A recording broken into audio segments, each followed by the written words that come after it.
Boa noite a todos, que a paz do Mestre Jesus permaneça conosco. Em nome do Instituto de Cultura Espírita de Itabuna, o ICEI, damos início a mais uma noite da nossa 50ª Semana Espírita de Itabuna, com o tema central Jesus, Guia e Modelo da Humanidade. Lembramos a todos para seguir o nosso canal aqui no YouTube, marcar o sininho, dar o like no nosso vídeo para que mais pessoas possam vê-lo.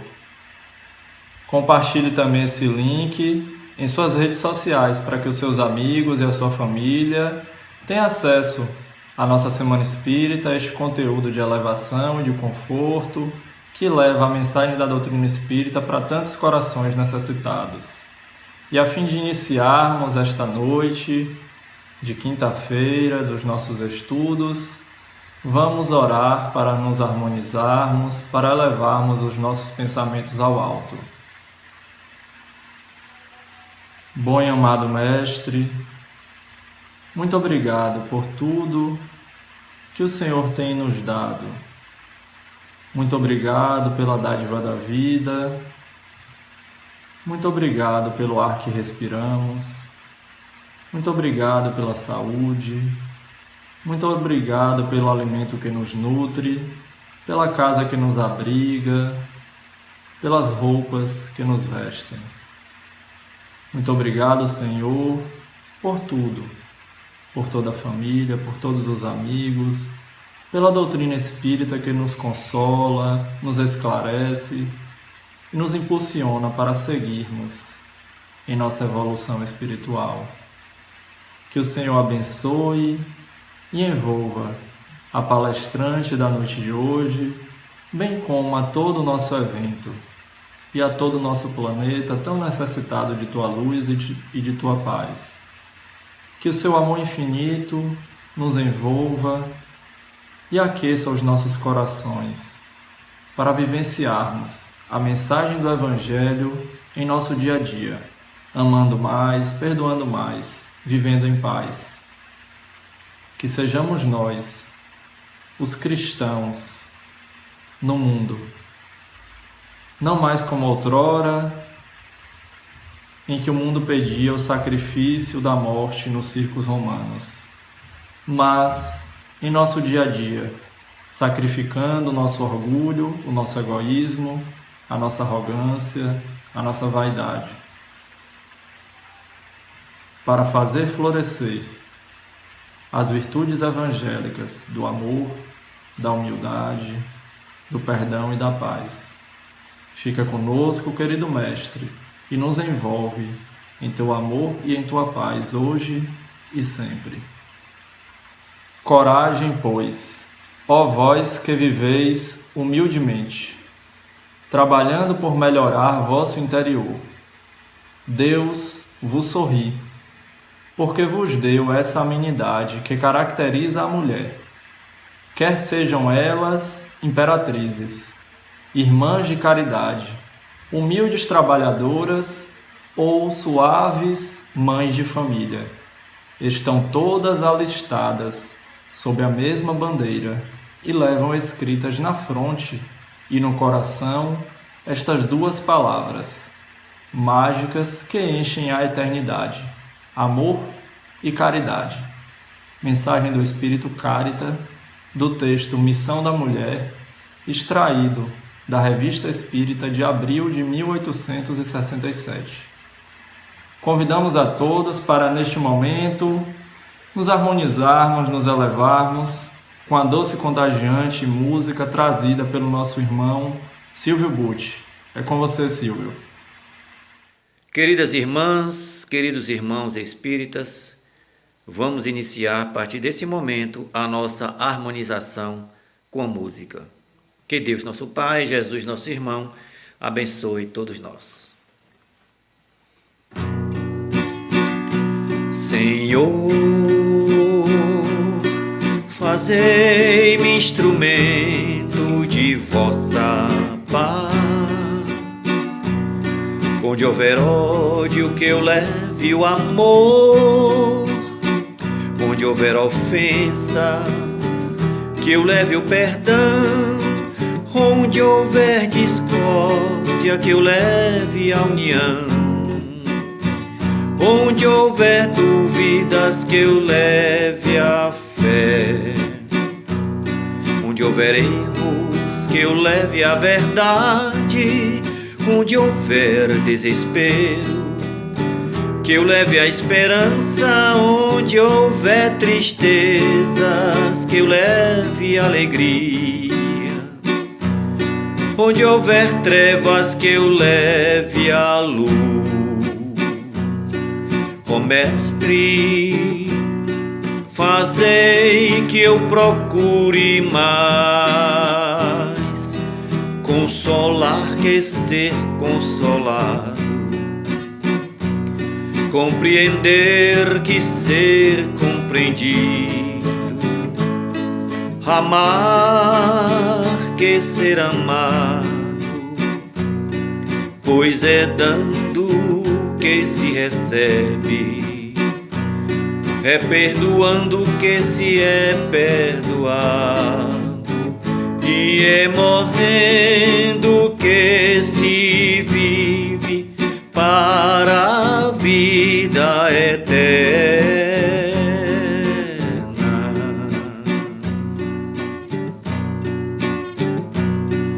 Ó Mestre, fazei que eu procure mais consolar que ser consolado, compreender que ser compreendido, amar que ser amado, pois é dando que se recebe, é perdoando que se é perdoado, e é morrendo que se vive para a vida eterna.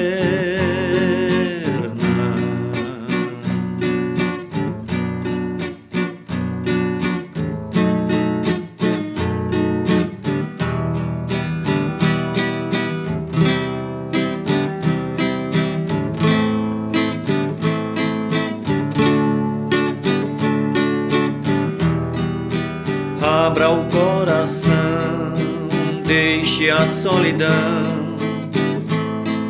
É hora de renascer.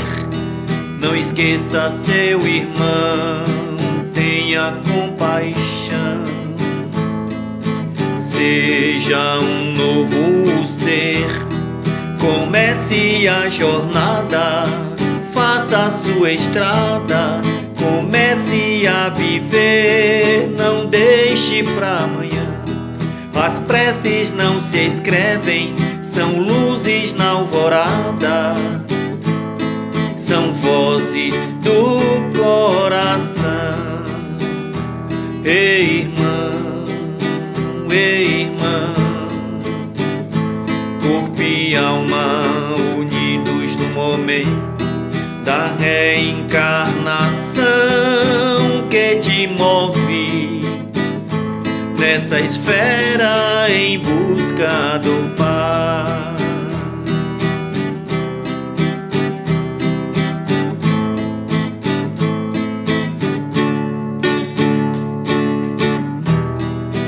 Abra o coração, deixe a solidão. É hora de renascer. Não esqueça seu irmão, tenha compaixão. Seja um novo ser, comece a jornada, faça a sua estrada. Comece a viver, não deixe pra amanhã. As preces não se escrevem, são luzes na alvorada, são vozes do coração. Ei,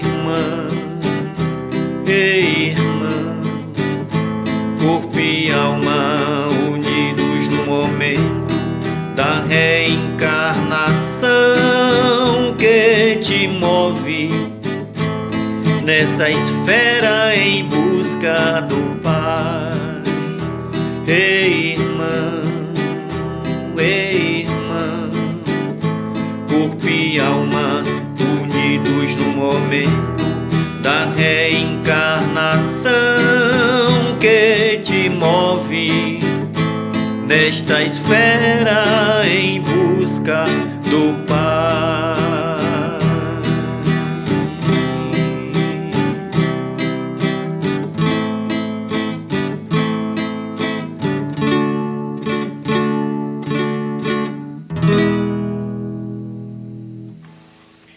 Um grande abraço, fiquem com Deus. Muito obrigado, Silvio, esse nosso amigo querido, que sempre nos alegra com sua música, nos traz essa mensagem de paz, a mensagem do Mestre Jesus em suas canções, em suas melodias. Muito obrigado, fique com Deus. Olá pessoal, um abraço fraterno a todos que estão acompanhando a 50ª Semana Espírita Itabuna, que tem como temática Jesus, guia e modelo da humanidade. E nós estamos passando para deixar um agradecimento muito fraterno a todos os nossos irmãos da Web Rádio Portal da Luz de Dourados, Mato Grosso do Sul. Essa Web Rádio, juntamente com os demais parceiros, Web Rádio Sementes de Amor, de Campo Grande, Mato Grosso do Sul, e a Web Rádio Doutrina do Rio de Janeiro, nos auxilia, nos ajuda na divulgação deste importante evento para nós da região sul da Bahia. E nós estamos, mais uma vez, nesta edição, contando com o auxílio de divulgação destes queridos irmãos de Dourados, Mato Grosso do Sul, ao Luiz Domingues, a Dilene e a toda a equipe da Web Rádio Portal da Luz, o nosso abraço fraterno. Fiquem com Deus. E agora, queridos amigos, queridos irmãos, vamos a mais um episódio dos 50 anos da nossa história, da nossa Semana Espírita. Estou adorando esse quadro, espero que todos vocês também, em que nós podemos conhecer a nossa história, aprender um pouco mais sobre o que aconteceu na nossa Semana Espírita, para que a gente se sinta cada vez mais pertencente a este evento e consiga aprender com o passado para construir um futuro melhor ainda. Então vamos lá assistir mais um episódio dessa série envolvente e contagiante que é a história da nossa Semana Espírita.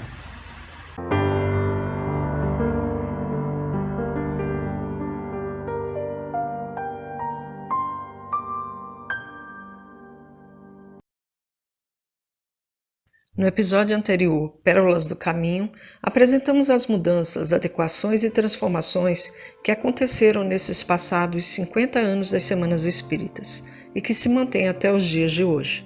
A exemplo, o título, Semana Espírita de Itabuna, sua realização no final de maio e no auditório do ICEI.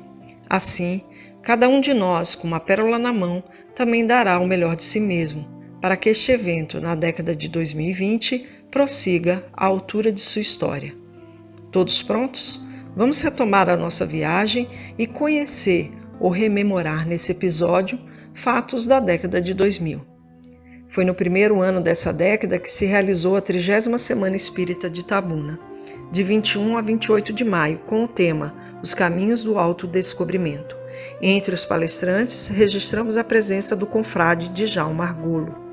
No panorama nacional, registramos que o amigo Chico Xavier chegou no início desta década com um total de 412 livros psicografados e publicados enquanto encarnado, sendo que o último data de 1999, deixando um legado invejável de tantas realizações, não se restringindo apenas aos livros. E este retorna à pátria espiritual em 2002 com 92 anos, e deixa para nós uma grande saudade e um adeus para até breve.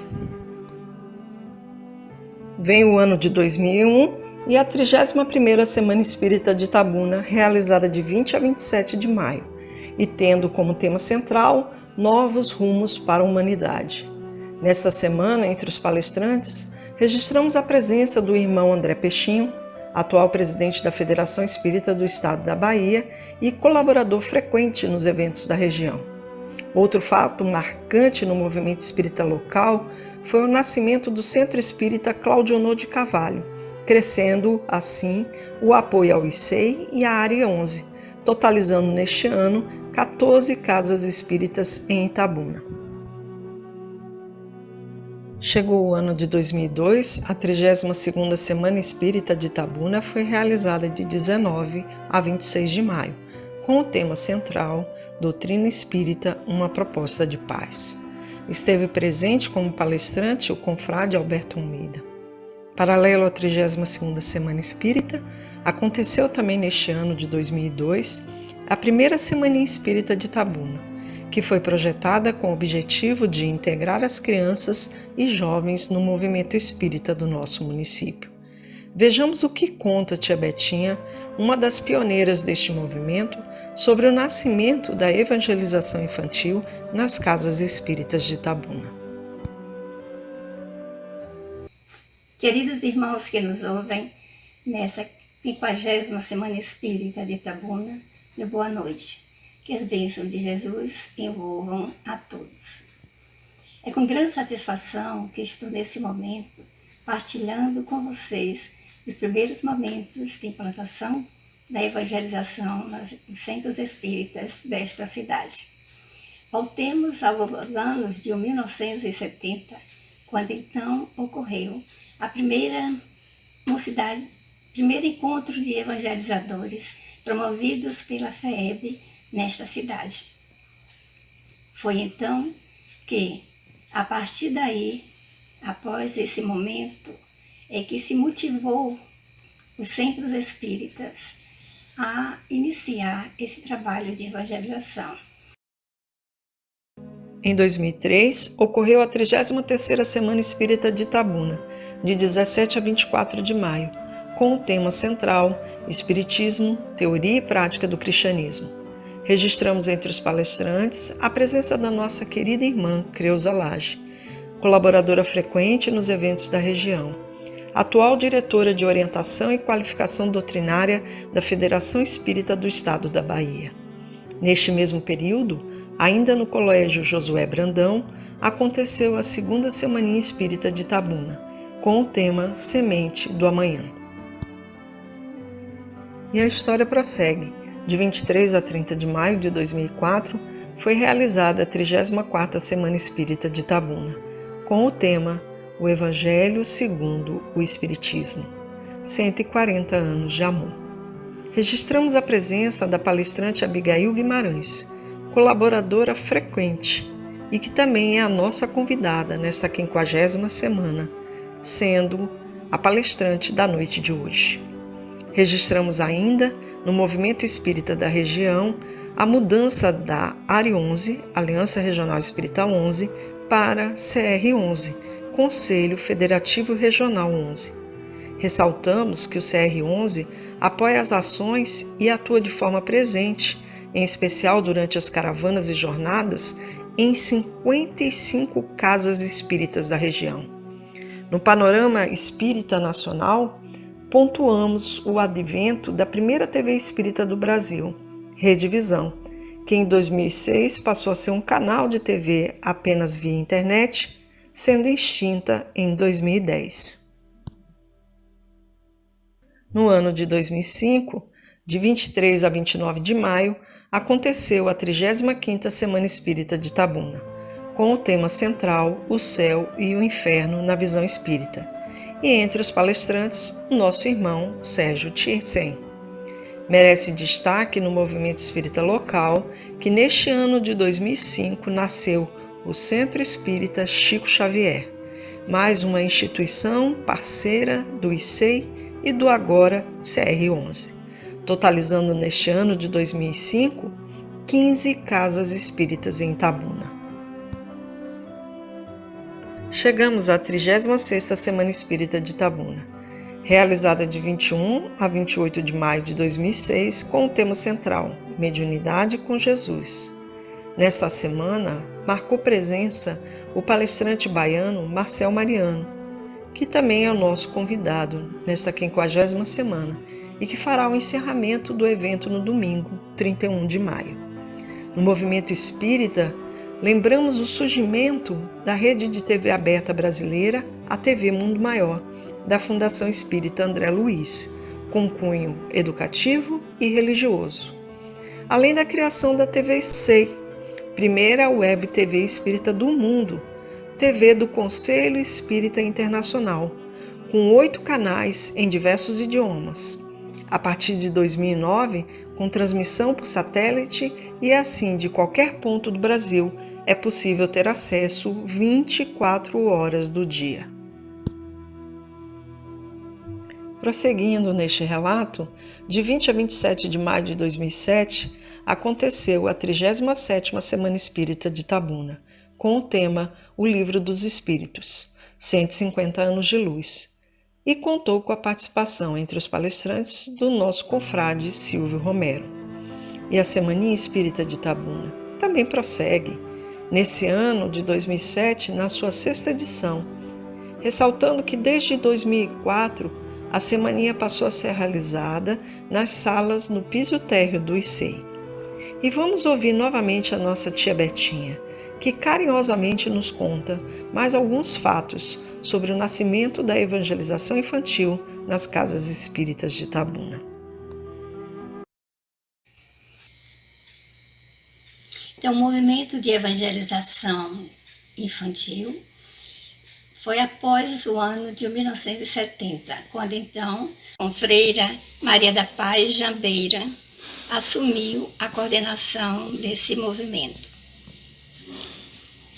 Citaremos alguns nomes que participaram desse momento.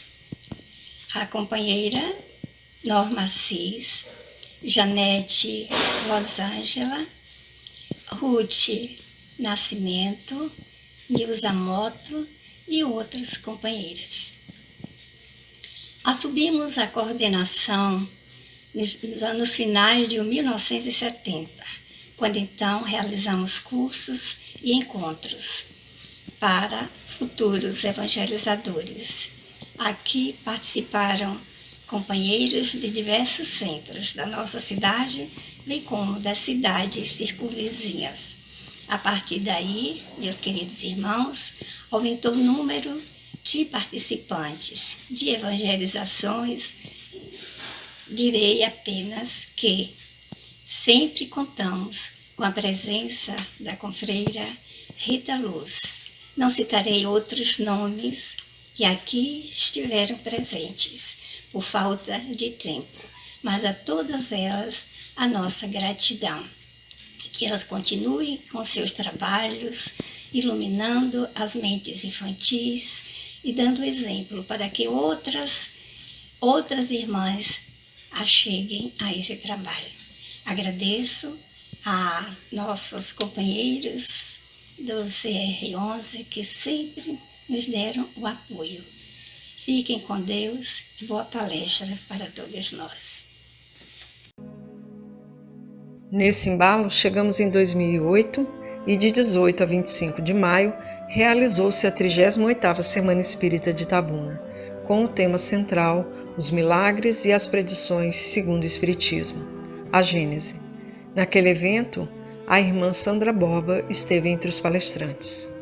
Em 2008, chegou a inúmeras salas de cinema espalhados pelo território nacional o filme espírita Bezerra de Menezes, O Diário de um Espírito, e que em um mês em cartaz alcançou a surpreendente marca de mais de 266 mil espectadores.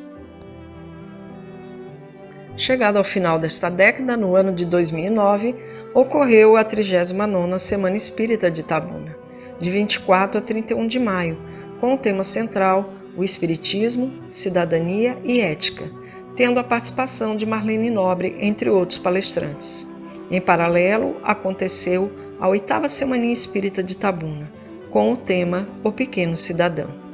Assim, chegamos ao fim de mais uma década, 10 edições de Semana Espírita de Itabuna, apoiado pelas 15 casas espíritas itabunenses, tratando de diversos temas que são tão preciosos para a nossa formação espiritual.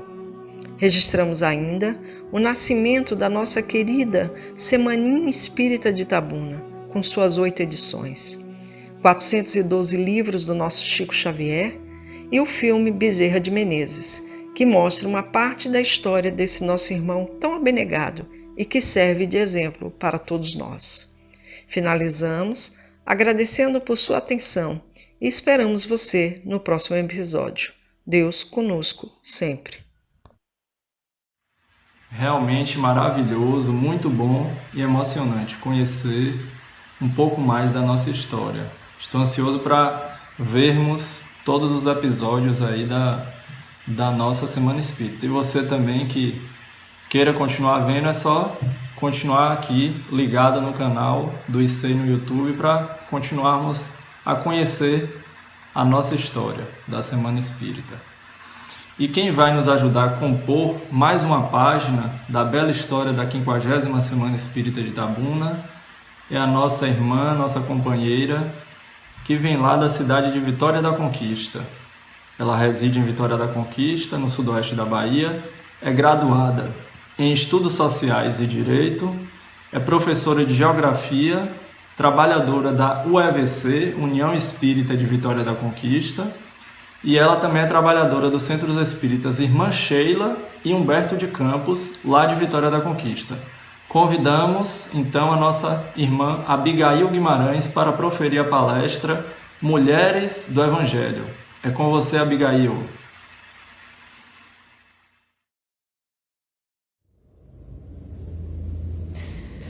Queridos companheiros de Itabuna, boa noite. Aliás, considerando que estamos usando as infovias, o nosso boa noite se estende a todas as pessoas, a todos os amigos espíritas em qualquer ponto do planeta que esteja nesse momento acompanhando esta Semana Espírita.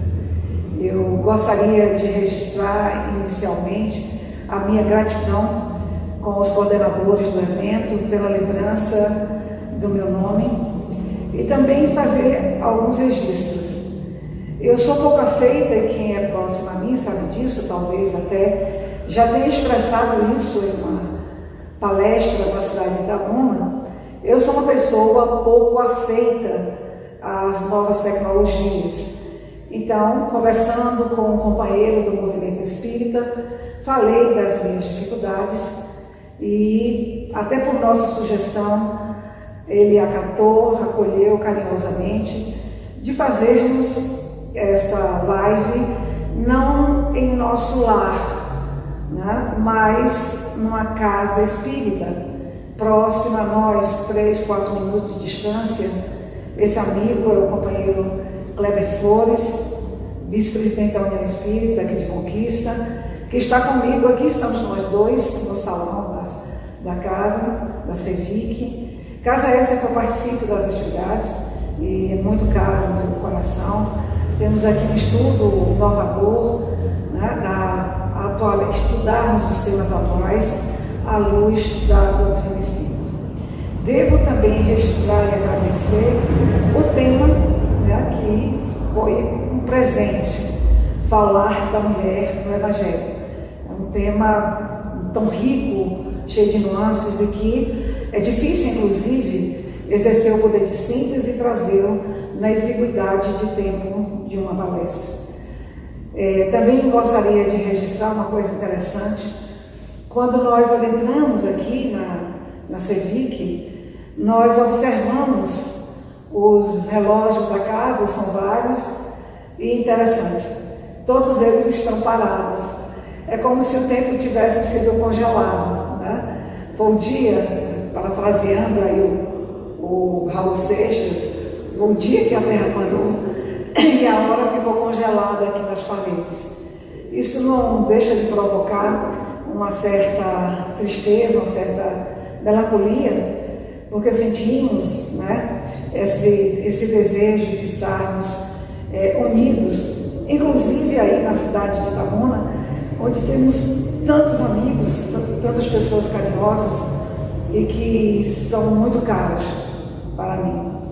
É evidente que agora, com as novas tecnologias, os novos tempos, e uma nova forma de viver, nós temos a possibilidade de assistirmos, né, essas palestras e essa semana de forma inovadora no conforto dos nossos lares. Mas ao mesmo tempo sentimos a ausência do abraço, do olhar, no olhar do outro, né, do reencontro, da alegria do encontro e reencontro. Mas isso, por certo, em um outro momento todos nós teremos essa possibilidade. Então, que Deus permaneça em nossos corações, hoje e sempre. No século passado, mais ou menos na década de 70, se não me falha a memória, um texto longínquo, e eu não saberia precisar com segurança. Uma série de mulheres pesquisadoras, acadêmicas, né, do universo, e pesquisavam o universo feminino, elas quiseram fazer um trabalho de pesquisa para saber como viviam as mulheres de Roma, o que elas sonhavam, o que elas entendiam, o que elas percebiam do mundo, quais as suas idealizações, os seus sonhos.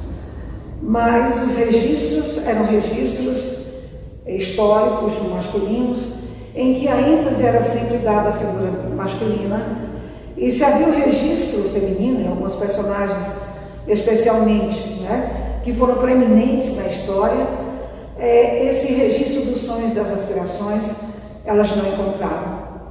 E ocorreu a uma delas a possibilidade de visitar os cemitérios romanos. Talvez nas lápides dos túmulos fosse possível encontrar registro do que pensavam as mulheres romanas. Mas, ao se depararem com essas lápides, os registros diziam respeito à postura social dessas mulheres. Cláudia era elegante, Flávia desfilava com leveza, Valéria era muito bonita. Então, sequer um nome essas mulheres tinham direito. Era Valéria porque era filha de Valéria, Cláudia porque era filha de Cláudio, e assim por diante. Era negada a essa mulher o direito ao próprio nome. E esse sonho e essas idealizações das mulheres romanas foram abafadas pela história, e nós não temos como registrar o que elas pensavam. É claro que o Império Romano, tão longínquo, viveu momentos diferentes e era tão amplo que a realidade das mulheres era diferente em momentos históricos distintos e também em regiões distintas do Império.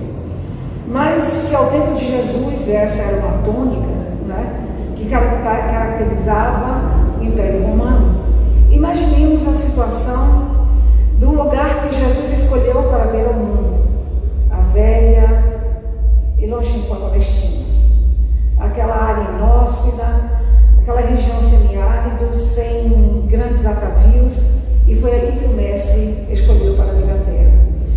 E aquela região que era estrategicamente importante, um ponto de passagem no Oriente Médio, continua sendo um ponto de destaque por vários motivos geopolíticos, naquela região que vivia sob o domínio do Império Romano, e mais ainda, sobre a influência da cultura helênica, havia o afã, né, de proteger a identidade do judaísmo. E é exatamente nesse momento histórico que a mulher, ao tempo de Jesus, nas áreas em que Jesus andou, na Judeia, na Galileia, nós vamos encontrar a opressão, o anonimato, a subalternidade. As mulheres do judaísmo, elas não tinham voz, elas não eram consideradas, elas não tinham a identidade política, elas não participavam das atividades religiosas, né? E eram vistos meio que como umas propriedades, que pese não poderem ser negociadas, mas elas pertenciam aos seus esposos. As leis eram rígidas em relação à mulher. Não há como registrar que Salomão, por exemplo, teve como esposa a filha de um faraó, mas teve 300 concubinas como amantes e 700 princesas, né? Mas, naquele tempo, e lamentavelmente ainda hoje em alguns países, a regra era a lapidação, o apedrejamento das mulheres flagradas em adultério. Era, portanto, uma sociedade patriarcal, profundamente machista, em que essa subalternidade, esse anonimato, era a característica fundamental.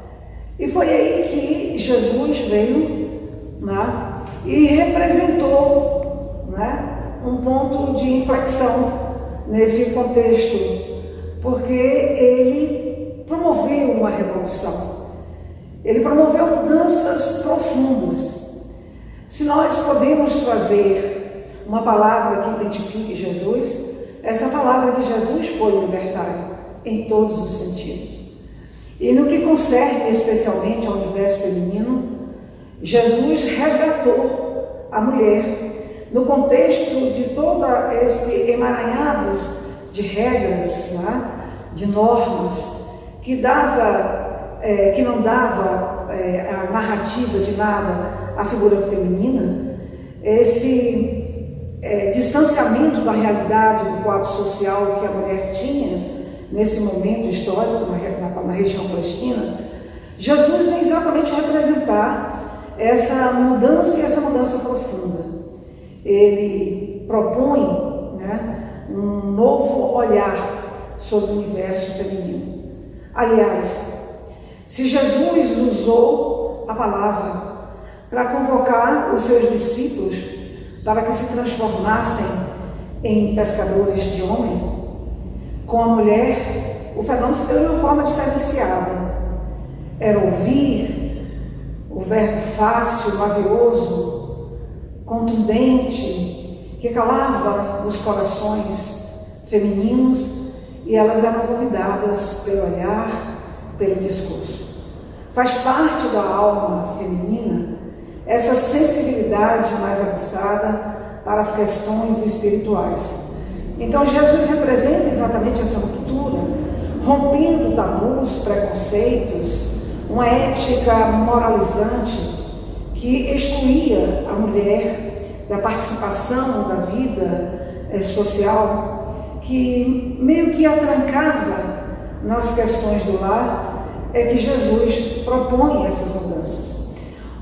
Podemos observar, inclusive, e não há como não fazer o registro, os evangelhos canônicos, eles trazem a mulher de várias formas, e nós vamos citar essa circunstância em que a mulher é registrada nos evangelhos. Mas nós não podemos perder de vista que os evangelhos canônicos foram escritos por homens. E esses homens, evidentemente, representavam o transcultural padrão da sociedade e do momento histórico em que eles estavam inseridos. Eles não podiam pensar de uma forma diferente. Evidentemente que tinha alguns, né, mais aleijados, outros mais machistas, mais fechados, né? Mas, de forma geral, o que nós observamos é que a mulher não tem protagonismo, né, dentro do Evangelho. E nós sabemos, até trazendo um olhar para a realidade que nós estamos vivendo, o protagonismo que as mulheres têm no campo do ponto de vista religioso. Se nós observarmos qualquer instituição religiosa, nossas casas espíritas, lembremos nesse momento das nossas instituições. Quando estamos ali no tribuno realizando um trabalho de qualquer ordem na nossa instituição, nós percebemos que é o predomínio absoluto da figura feminina. É esse traço, essa sensibilidade, né, mais aguçada para as questões de ordem espiritual. Eu li uma certa feita, mas devo dizer que eu não tenho uma fonte, né, não tinha o registro dessa fonte, e não sei se é verdadeiro percentual, mas essa pesquisa dava conta que 80% dos frequentadores de todas as instituições religiosas eram mulheres. Então nós temos, né, no cômputo geral, de 100 pessoas, 80 mulheres e 20 homens efetivamente participando das atividades das instituições religiosas. As mulheres, naquela época, evidentemente, não era dado esse protagonismo, até porque elas eram impedidas de adentrarem nas sinagogas. Aliás, vale o registro para nós entendermos que as mulheres ficavam impedidas, quando elas pariam, elas ficavam impedidas de qualquer ritual ou cerimônia religiosa durante 40 dias, se ela trouxesse ao mundo um menino. Mas por questões que não são muito claras e que nós só podemos entender a partir de uma perspectiva do machismo vigente à época, é que se fosse uma filha, ela ficava em estado de impureza ritual não mais por 40 dias, mas por 80 dias, só para que nós percebamos a realidade do tempo de Jesus e como, evidentemente, os evangelistas trazem a figura masculina no protagonismo e a mulher, mais oculta numa posição secundária. Mas há registros, é claro. E nós poderemos elencar esse registro de 3 formas diferentes. A primeira forma é exatamente o momento em que a mulher, em uma circunstância qualquer, em uma situação específica, estava vinculada à presença de Jesus. Então, por exemplo, Salomé, a mãe de João e de Tiago Maior, Maria, a mãe de Tiago Menor. Essa era uma forma. Ela estava ali porque ela era mãe, de um desses apóstolos, um desses discípulos do Mestre. A outra forma que a citação é feita é o fato em si, mas não era trazido o nome, mas o processo que se deu tendo uma mulher como ela de uma cura, de um diálogo ou de um fato que Jesus transformou em ensino. Podemos citar que nós não sabemos quem é a mulher samaritana. Ela é simplesmente a mulher samaritana, mergulhada, portanto, no anonimato. E a mulher adúltera, quem é? Será que a mulher adúltera não tinha nome? A mulher morraísa, a mulher de Tiro, Sidom, que recolhia as migalhas dos ensinamentos de Jesus. Então, especialmente essa me impressiona porque o diálogo dela com Jesus é de alguém que busca compreender a mensagem inovadora que Jesus nos propõe. Então, essa era outra forma. Algumas mulheres, no entanto, pelo forte papel que desempenharam, elas têm o registro do nome e de algumas das suas ações. Assim é, e não poderia ser diferente, que nós vamos encontrar Maria, a doce Maria, sinônimo de amor, abnegação, dedicação. Maria, que nós trazemos gravada na palma das nossas mãos com homenagem da natureza, aquela que simboliza o amor e que é a nossa mãe espiritual. Maria acompanhando o Mestre em todo o seu processo de pregação, em toda a sua caminhada, em toda a sua peregrinação. Então vamos ver as bodas de Caná, a figura de Maria e os momentos, os despertores finais de Jesus aqui no nosso planeta, lá no Gólgota.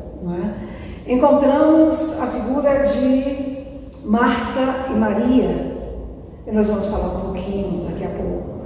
Encontramos a figura de Maria de Malalém, Maria de Magdala, Joana de Cusa. Então, algumas dessas mulheres, pelo protagonismo que elas tiveram, nós sabemos um pouco mais a respeito da sua história. Evidentemente que nós espíritas, nós temos uma vantagem em relação aos companheiros de outras denominações religiosas cristãs. É que nós temos uma série de livros psicografados que nos trazem informações detalhadas acerca desses personagens femininos que os evangelhos não explicitam de forma muito clara. E aí, através da psicografia de Chico Xavier, de Divaldo Franco, especialmente dos espíritos de Humberto Campos, Emmanuel, Amélia Rodrigues, nós sabemos hoje muito mais do que os evangelhos registram. E essa é uma fonte que nós sempre buscamos para nós entendermos o universo feminino. Então, Jesus, ele propõe, conforme disse há pouco, muitas liberdades. E ele propõe exatamente a liberdade, o resgate do feminino. As mulheres se encantavam e se identificavam com a mensagem de Jesus pelo afã desse conforto espiritual.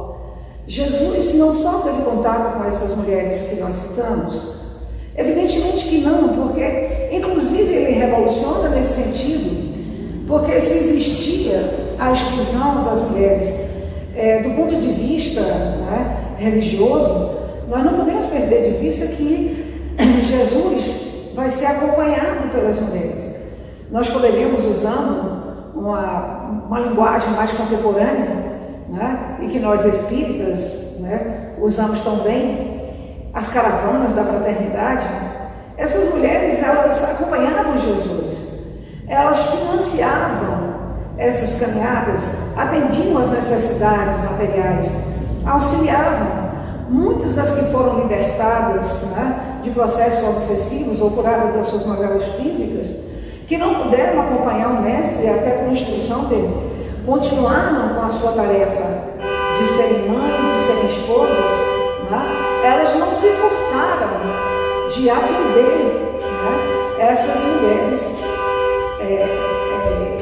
que acompanhavam o mestre, servindo, portanto, como instrumento de ajuda financeira, dando a sua contribuição, a sua colaboração àquelas que ali estavam na linha de frente. Elas corriam antes da chegada dessas caravanas, como nós costumamos fazer, aquelas que se dedicam para cuidar da recepção, da comida, do atendimento mais imediato.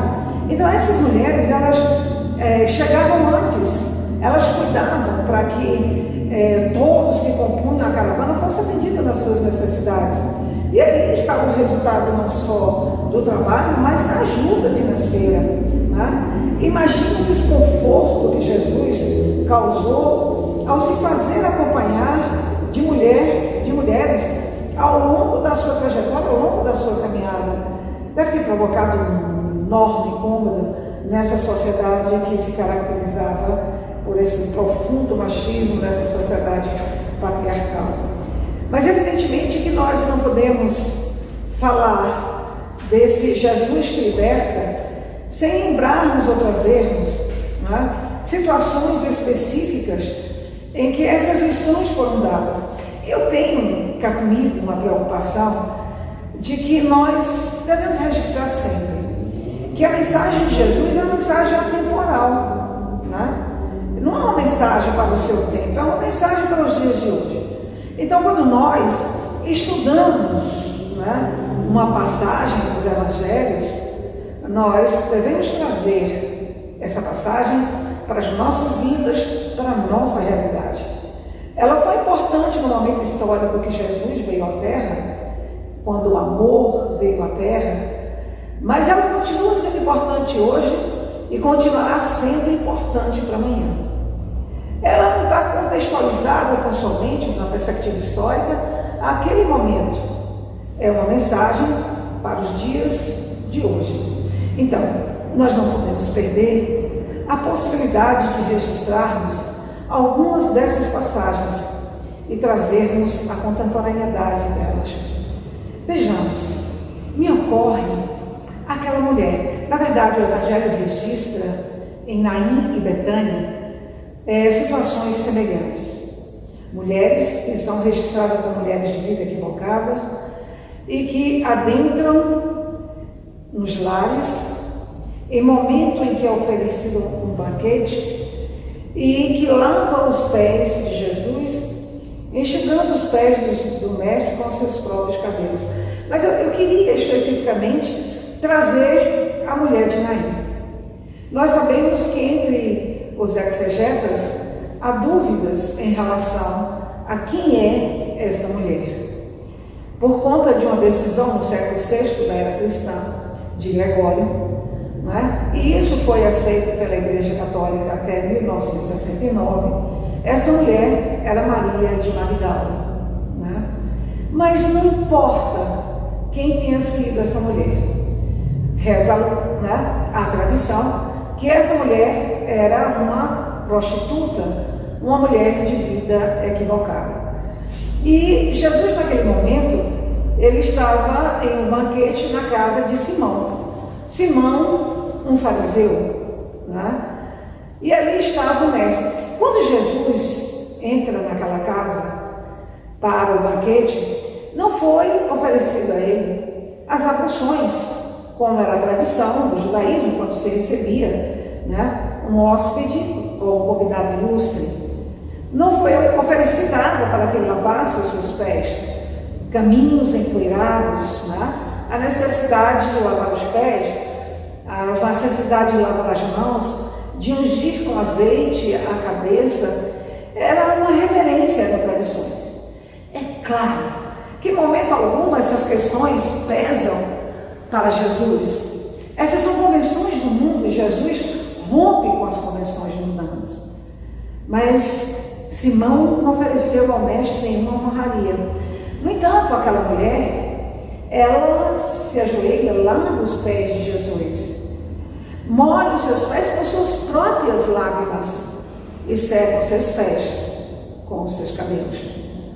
Então, Simão e todos aqueles que ali estavam, e mais especificamente chama a atenção quando essa mulher ousa, de forma assintosa, adentrar na casa de um fariseu.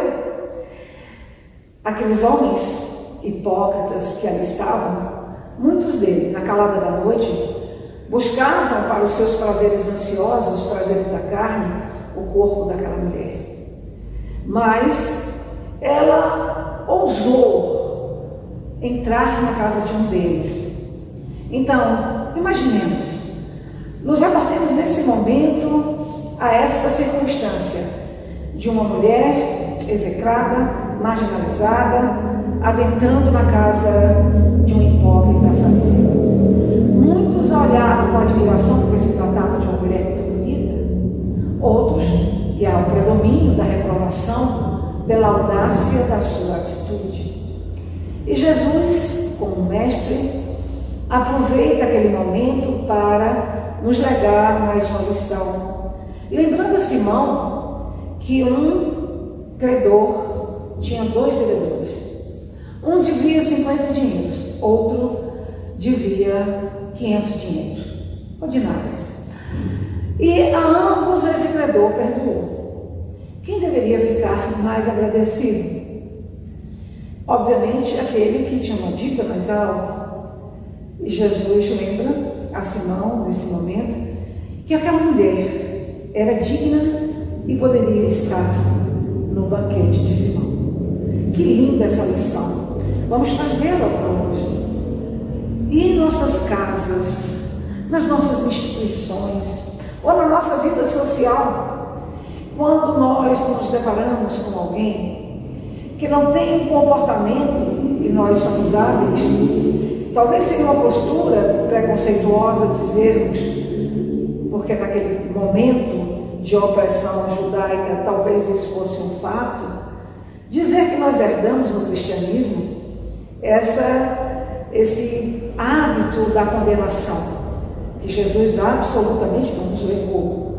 Então, nós somos muito hábeis em julgarmos e em condenarmos aqueles que, dentro da nossa lógica, da nossa ótica, nossa visão de mundo, não tem uma postura adequada, quando na verdade a grande lição do mestre é um olhar de empatia, é abrir os braços, é o acolhimento, para que essa pessoa tenha a possibilidade de refletir sobre as suas escolhas, tenha a oportunidade na nossa instituição, de ouvir a mensagem, o cântico maravilhoso trazido pelo Mestre, e refletir sobre a sua própria vida, e a partir daí fazer outras escolhas. Lembremos disso quando na nossa casa ou no nosso mundo social nós estivermos diante de alguém de vida equivocada, que por uma questão que não nos cabe julgar, trilha o caminho da prostituição, ou alguém tão em voga nos dias que correm, que é transgênero. E aí? E aí é o respeito, é o olhar de respeito pela identidade de cada um. Outro momento que nós não poderíamos deixar de registrar, porque estamos aqui trazendo exatamente os momentos marcantes dessas mulheres do Evangelho de Jesus, mas mostrando a necessidade de refletirmos sobre as lições, extrairmos essas lições desses momentos. Então, Jesus diante da mulher adúltera apresentada pelos fariseus, passagem sobejamente conhecida de todos nós, tão rica que poderíamos apresentar interpretações várias. Não há necessidade de reproduzirmos a mensagem, porque todos nós a conhecemos tão bem. Mas nós não podemos perder de vista que Jesus faz um convite naquele momento. E eu sempre fico imaginando o olhar de Jesus, doce, profundo, olhando aqueles que ali estavam em torno daquela mulher apresentada para a lapidação.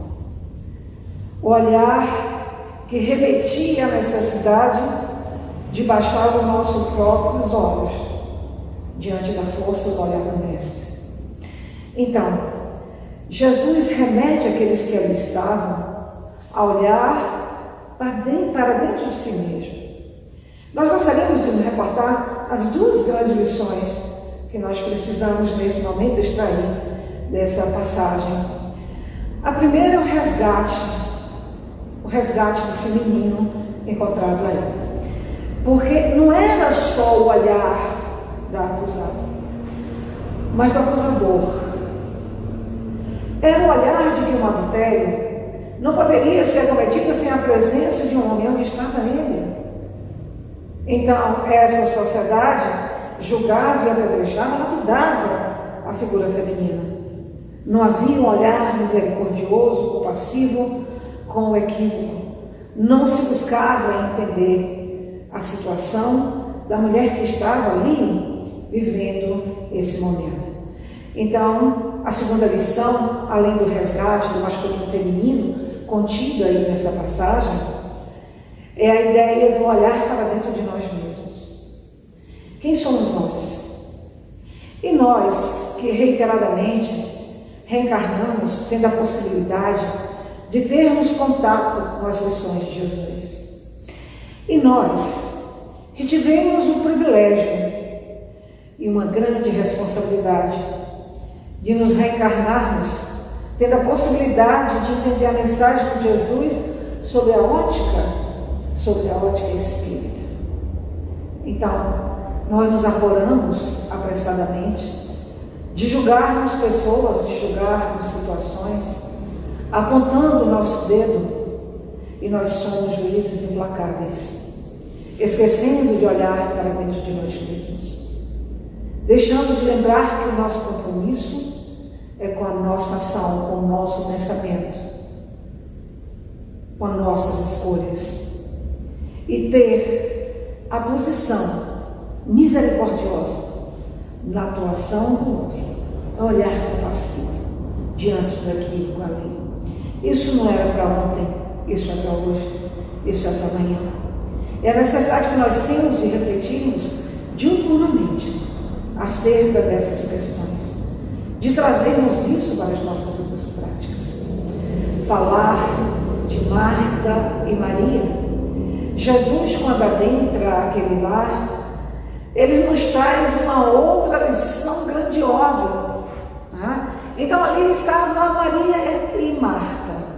Marta se dedica imediatamente, conforme a tradição do judaísmo, aos labores domésticos. Cuida da casa, provavelmente, eu me ponho assim, sempre a imaginar, que ela estava ali cuidando da refeição para o mestre e os seus companheiros que estavam ali no seu lar. Ela estava cuidando da faxina da casa, dos afazeres, enfim, que caracterizam os nossos lares. Mas Maria escolheu ficar aos pés de Jesus, ouvindo as lições do mestre. E evidentemente que essa circunstância não passa despercebida por Marta, que reclama da irmã junto a Jesus. Então ela estava ali envolvida nas tarefas, nos afazeres, enquanto Maria, num certo ponto de vista, ou no ponto de vista de Marta, confortavelmente estava sem fazer nada, ouvindo a mensagem de Jesus. E Jesus lembra a Marta, interessante que ele repete 2 vezes, Marta, Marta, eu fico imaginando a entonação, Marta, Marta, que escolha você deve fazer? A escolha ali da atividade, do trabalho, e a escolha do sentir, a escolha da possibilidade de ouvir a mensagem, introjetar essa mensagem e trazê-la para a nossa vida prática. Como estamos falando de Jesus, o libertador das almas femininas, nós não podemos perder de vista que Jesus, nesse momento, ele traz uma outra dimensão da mulher. Porque a função da mulher transcende, naquele momento histórico onde não havia o compartilhamento dos companheiros nas atividades domésticas. Eu quero crer que hoje nos lares espíritas isso seja uma tônica, porque nós espíritas temos uma responsabilidade, a responsabilidade do conhecimento, Nós temos e já nos despimos dos preconceitos machistas, porque sabemos que somos espíritas. Então, mas veja, o que Jesus propõe naquele momento é uma reflexão sobre o transcender. A postura de Maria transcende as questões dos afazeres domésticos. A inquietação e a perturbação de Marta com os afazeres e com o distanciamento da irmã, ela perdia o que era essencial, o que é importante. Ela abria mão ao que verdadeiramente lhe contava. E nós estamos dando ênfase a essas lições. Talvez soe repetitivo, refletirmos sobre essas lições nos dias que correm, mas absolutamente necessário. Então, esse transcender a essas questões não é meramente transcender no sentido de que o afã e o desejo de Maria naquele momento era exatamente buscar algo além, algo que transcendesse a vida brutal que elas tinham, ou que ela pessoalmente tinha, a registro que também tinha uma vida equivocada, mas enfim, ali está embutido, e é claro que essa passagem nos permite uma série de análises, mas eu particularmente lembro que nessa passagem está embutida a tarefa da mulher, que não se prende efetivamente às questões domésticas, e que a doutrina espírita nos ensina funções diferentes. A mulher tem a função da maternidade, por exemplo, tem um corpo, um psiquismo preparado para a maternidade, mas não devemos confundir função com profissão. Nós, mulheres, sabemos que podemos adentrar, e Maria poderia, não fosse os valores vigentes, legalistas existentes então, ela poderia ter feito outras escolhas além da busca da espiritualidade. É a escolha, é a escolha de ter uma profissão, é uma escolha de realizar-se como mulher, como cidadã, é ter garantido a sua inclusão. Então não devemos confundir função com profissão. Nós mulheres podemos escolher várias e qualquer profissão. Isto não nos é dado. E a luta que nós ainda enfrentamos, no que pese estarmos em pleno século XXI, é a luta por garantirmos a equidade diante da mesma jornada de trabalho. Aliás, ainda é comum para a maior parte do universo feminino, não é? Uma jornada de trabalho maior, mas com ganhos menores. Então Jesus abriu esse leque de que nós transcendemos aos afazeres domésticos. E eu me permito avaliar, considerando todas as outras passagens concernentes à figura feminina, exatamente essa ideia de que todo um leque se abre para que nós tenhamos uma participação mais afetiva na construção da sociedade em que nós estamos inseridos. Que nós tenhamos uma participação política afetiva, que nós tenhamos os direitos garantidos, que nós possamos ter a profissão que nós escolhemos, que nós possamos garantir a dignidade, né, do nosso espaço, que nós não nos sujeitemos à violência tão comum, né, a violência doméstica, a violência dos nossos companheiros, enfim, isso está embutido na lição que Jesus nos legou. E na contemporaneidade, trazer essas lições para analisarmos essas circunstâncias, essas situações. Não poderíamos deixar de registrarmos a figura de Maria de Magdala, tão rica. Aliás, qualquer uma dessas passagens que nós escolhemos para lembrarmos nessa noite, por si só, daria uma palestra inteira. Mas muito rapidamente, fazendo alusão a essas personagens marcantes, nós não poderíamos abrir mãos da figura de Maria de Magdala. Primeiro registro em Lucas, dizendo que Jesus expulsou dela 7 demônios. Não precisamos adentrar nas questões de caráter obsessivo, mas só para lembrarmos quantas mulheres Jesus permitiu essa libertação dos seus obsessores. Não só afastando esses nossos irmãos com sua autoridade moral, mas fazendo toque consciencial, convidando à reflexão de que aquela circunstância que vivia era produto das escolhas que haviam sido feitas. Quantas mulheres tiveram a vida renovada, mas talvez eu diria agora, nenhum personagem do cristianismo primitivo teve um papel tão fundamental e teve uma transformação tão contundente quanto Maria de Magdala. Nós não podemos negar isso, porque aquela mulher que a tradição também registra, no que pese ser um personagem polêmico, com tantas citações no Evangelho, com tantas construções, né, diferenciadas, com descobertas arqueológicas recentes, mas enfim, vamos extrair as lições.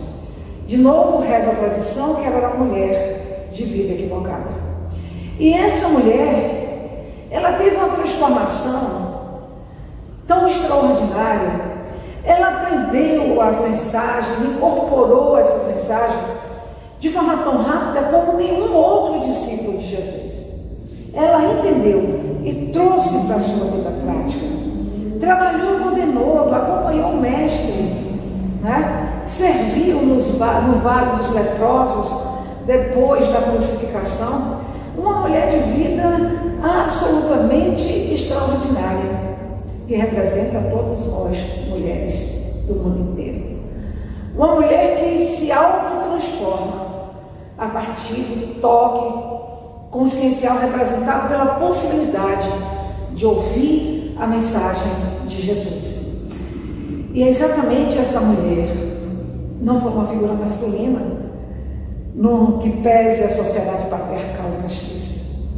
Foi uma mulher que Jesus elegeu naquela madrugada recuada no templo, na velha Jerusalém, para levar a notícia da sua ressurreição, ou a notícia de que era verdade aquilo que ele tinha ensinado. Ninguém morre. Coube a uma mulher levar a notícia e espalhar a notícia daquele que é o mais belo canto do cisne da imortalidade de toda a história humana. E Jesus não a escolheu aleatoriamente. O significado da sua escolha em uma sociedade que rejeitava o testemunho feminino era exatamente para romper mais um preconceito, romper um tabu e o reconhecimento de que foi exatamente numa alma feminina que a identificação com a sua mensagem foi mais contundente, foi mais expressiva. Então, que nós possamos olhar nos dias que correm a lição de Madalena, tendo a certeza absoluta de que nós podemos fazer essa transformação em nós mesmos. E aí nós tiramos o foco da mulher, do homem, porque mais tarde, muito mais tarde, no século XIX, a doutrina espírita vem ao mundo. E o nosso codificador, com sua cuidade, sua perspicácia, vai trazer algumas questões à tona que resgatam, eu poderia dizer assim, resgatam as lições de Jesus.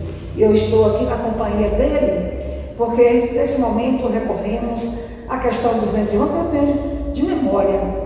Lembrando que a questão 201 segue a questão 200, que Kardec pergunta acerca dos espíritos, se os espíritos têm sexo, não na forma como nós compreendemos. E aí a questão 201, vamos à literalidade. O espírito que animou o corpo de um homem pode animar o de uma mulher numa nova existência e vice-versa? Observem, se o espírito não tem sexo, do ponto de vista que nós entendemos, a pergunta naturalmente viria.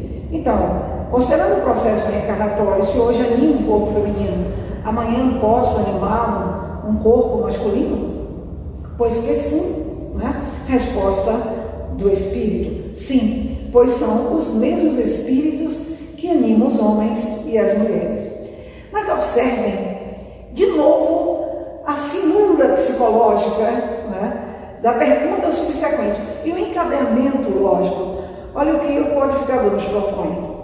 Quando somos espíritos, preferimos encarnar num corpo de homem ou de mulher? Isso pouco importa ao espírito, depende das provas que ele tiver que sofrer. Observem a resposta. Ora, estamos no corpo masculino, ora estamos no corpo feminino. O espírito não tem sexo conforme nós concebemos. Nós nos reencarnamos numa manifestação do organismo feminino ou no organismo masculino. Ora, para sermos perfeitos ou desenvolvermos a perfeição e atingirmos a perfectibilidade possível, nós temos que ter em vista que devemos viver várias experiências. E para aprendermos de tudo, sabermos de tudo, nós precisamos, isso faz parte do nosso, aliás, isso esclarece e consolida a evolução proposta pela doutrina espírita. Ora estagiamos no corpo masculino, ora no corpo feminino.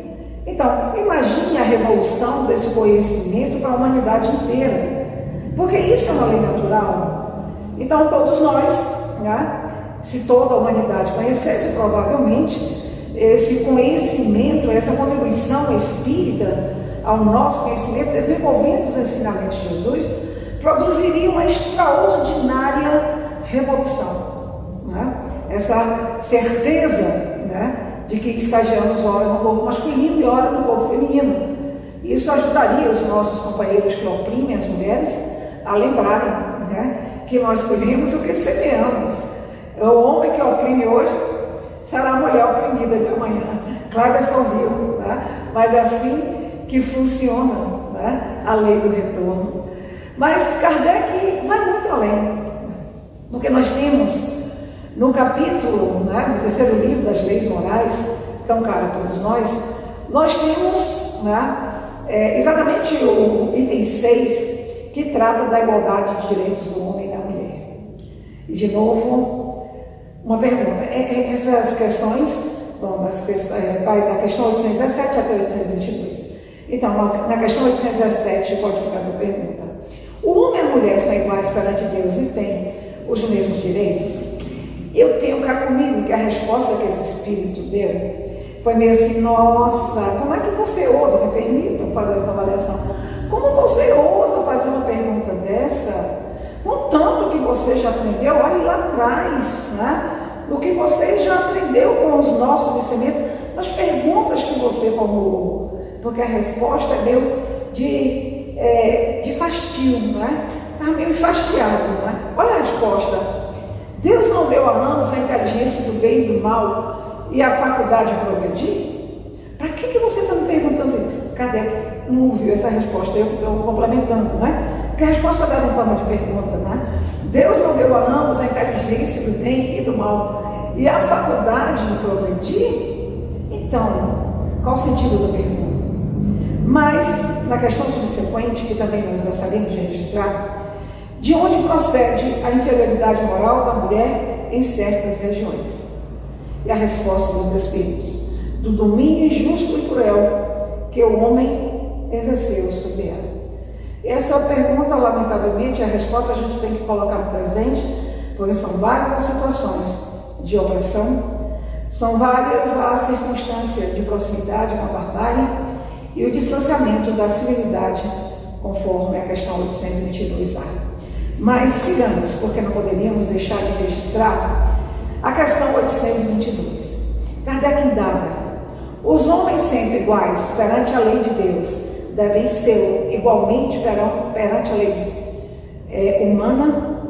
Este é o primeiro princípio de justiça. Não façais aos outros o que não querereis que os outros vos façam. Somos iguais não só perante a Deus, mas devemos construir uma sociedade em que a igualdade também seja fato perante os homens. E, no desdobramento dessa questão, na longa resposta a 822A, o Espírito realça: a lei humana, para ser justa, deve consagrar a igualdade de direito entre homens e mulheres, ou entre o homem e a mulher. Todo privilégio concedido a um ou a outro é contrário à justiça.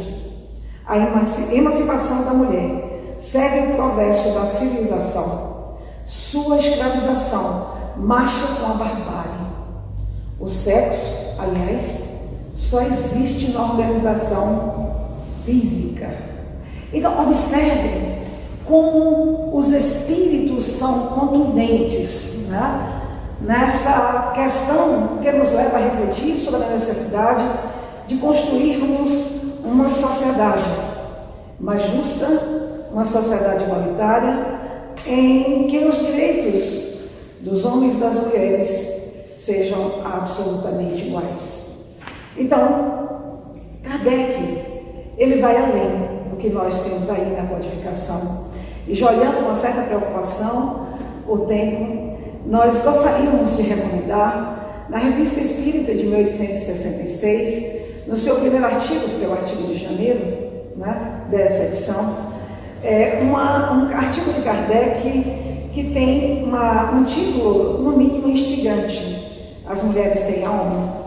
Mas antes é bom salientar, porque nós elegemos esse artigo, é bom salientar que, na verdade, o codificador aclamava as conquistas femininas, aplaudia e reconhecia as contribuições intelectuais do universo feminino, apoiava a luta das mulheres pelo direito de votar, parabenizou de forma efusiva as primeiras mulheres a se formarem médicas. E esse artigo, particularmente, ele fez quando uma mulher, uma jovem de 20 anos, bacharelou-se em Direito na Universidade de Montpellier. E ela não teve direito a ser diplomada. E o codificador escreve esse longo artigo, em que ele traz à tona essa questão. E eu grifei dois textozinhos para não perdermos a oportunidade de refletirmos sobre a contemporaneidade das lições de Jesus e da doutrina espírita. Vejamos, não existe, pois, diferença entre o homem e a mulher, senão no organismo material. Embasado nos ensinamentos dos espíritos, Kardec nos traz essa informação. Ele lembra, a questão de que nós encarnamos ora no corpo masculino, ora no corpo feminino. Mas ele encerra o artigo dizendo assim, ele busca, na verdade, uma grande questão. Ele pergunta, ele constrói esse raciocínio no curso do artigo, se a igualdade ou o direito que se buscava ali era consequência de uma lei natural ou uma concessão do homem. Porque se fosse concessão do homem decidir pela diplomação daquela mulher, mais adiante, esse direito poderia ser negado. E ele conclui, obviamente, que isso é o direito natural. Então, ele traz aqui, com a doutrina espírita, a igualdade da mulher não é mais uma simples teoria especulativa. Já não é uma concessão da força à fraqueza, mas um direito fundado nas próprias leis da natureza. É o codificador na Revista Espírita.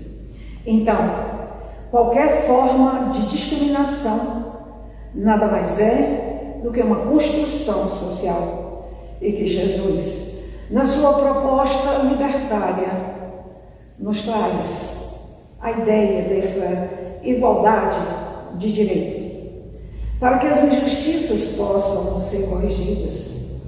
Quantas mulheres notáveis nós poderíamos citar na noite de hoje, que passaram aqui pelo planeta deixando um rastro de luz, pegadas que nós devemos seguir. Mulheres que mostraram e mostram, porque elas estão aí, encarnadas, mostrando que é possível experimentar a doce e revolucionária mensagem de Jesus. A nossa homenagem a essas mulheres, como Teresa de Calcutá, que vencendo, e nós acabamos não citando, a mulher samaritana, que representa, dentre outras coisas, a possibilidade do diálogo entre as culturas. E esse diálogo entre as culturas foi demonstrado por Teresa de Calcutá, quando escolhe um país com uma religião diferente da sua, uma Índia hinduísta, para levar a lição de Jesus, para vestir aquele que estava desnudo, saciar aquele que tinha fome, acolher aqueles mendigos, aqueles moribundos desprezados pelas ruas de Calcutá, de acolher os portadores de racismo.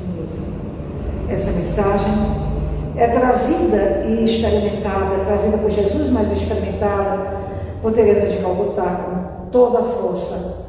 Ela me lembra a mulher samaritana no diálogo com as diferenças. Me lembra a dedicação dessas mulheres anônimas que seguiram Jesus.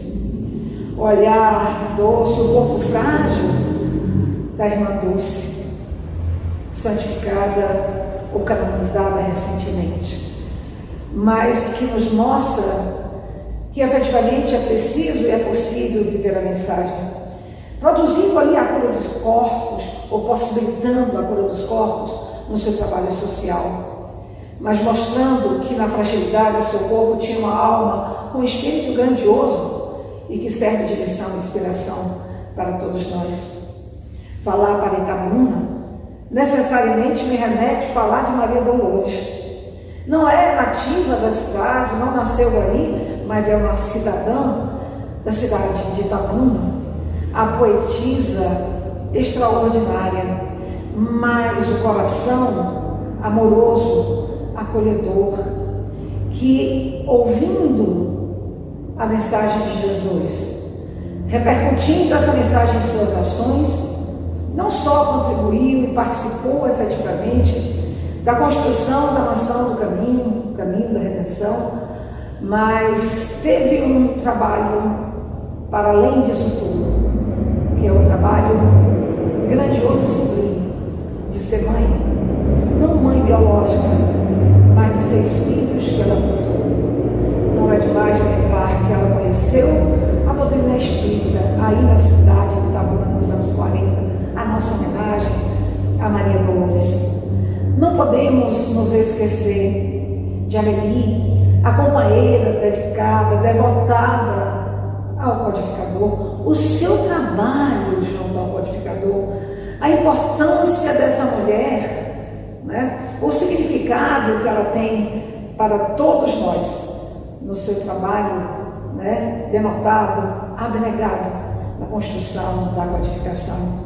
Quantas mulheres anônimas estão aí pelo mundo afora, ouvindo a doce mensagem e buscando fazer o que todos nós devemos fazer: ouvir a mensagem do Mestre, nos mirar nos exemplos extraordinários dessas mulheres e vivermos a grande mensagem. Tinha várias formas de deixar a minha despedida, mas não poderia fazer de forma diferente, senão lembrando a poetisa itabunense de coração, Maria Dolores, através da psicografia de Divaldo Franco. Nesses momentos difíceis, mas sobretudo tão ricos, que nos oportuniza esse recolhimento e essas reflexões, para que nós possamos, a partir de um outro momento, quando tudo isso passar, vivermos de uma forma diferente, resgatarmos o humanismo, entendermos as lições de amor, olharmos para os nossos irmãos que são desprezados e vivem na penúria, na miséria, termos o coração compassivo e sentirmos a dor das mães da Praça de Maio, hoje já avós, na busca dos seus filhos perdidos no período da ditadura militar naquele país, das mães, mulheres negras, das comunidades brasileiras que perdem seus filhos pela violência, as companheiras vítimas de estupro, e são muitos por dia, na verdade um estupro a cada 9 minutos em nosso país, o feminicídio que ceifa a vida de mulheres no mundo inteiro, mas que aqui no Brasil temos o triste título de 5º país do mundo em feminicídio. De termos, nesse momento, a clareza de que de cada 3 mulheres do mundo, uma já foi vítima de violência física ou sexual. Que é preciso trazer essa mensagem de Jesus, a mensagem espírita, para termos a consciência plena que tudo isso é produto da construção social e que cabe a nós produzirmos a grande revolução da construção de uma sociedade mais justa e que esses momentos sirvam para que nós possamos voltar mais fortes, mais coesos, mais predispostos à mudança, vivendo o amor proposto por Jesus. Enquanto esse momento não vem, lembremos a suave poetisa Maria Dolores, dizendo assim: Senhor Jesus, nessa terra de agora ansiosa e agitada, que a ciência domina, muitas ideias novas pela estrada, sonegam-te no mundo a presença divina. O homem superculto, nas invenções geniais e nos peitos de vulto, experimenta. Entretanto, Senhor, por mais que lhe permita, revelações do céu sem pausa e sem limites, ei-lo nas indagações em que não se contenta, projetando satélite no espaço e entesourando laures da cultura, nem por isso logrou-se do tédio, do azedume e do cansaço, de alma triste e insegura. Toda a Terra é um arsenal de máquinas potentes, sondas, computadores. Investiga-se os mundos exteriores, conclama-se ao progresso todos os continentes. Mas a guerra campeia, e o cérebro sem fé como que se incendeia, e a violência se espalha pelo mundo afora. É por isso, Jesus, que te pedimos. Fica conosco em nossos vales, enquanto tantos gênios pairam em altos cimos, sem saber um dos bens e um dos males. Conserva-nos a fé por luz acesa e ajuda-nos a ver na terrestre grandeza das bênçãos que nos guarda as longas retaguardas, a fim de socorrermos os irmãos despojados de esperança. Ergue de novo os corações caídos em desesperação, a buscarem na cinza dos ausentes queridos, e nesse momento de pandemia, quantos o fazem, a buscarem na cinza dos ausentes queridos, que a morte lhes furtou em processo de alento. Auxilia-nos, Jesus, a ver o sofrimento, que o radar não percebe e o motor não consola. Substitui pelo auxílio da escola a sombra do presídio que segrega aos irmãos que a dor e a revolta ainda carregam pelos despenhadeiros da existência. Fica conosco, Jesus, e ajuda-nos a prover de auxílio e reconforto o sentimento amargo e semi-morto das multidões sem paz, a chorar e a sofrer.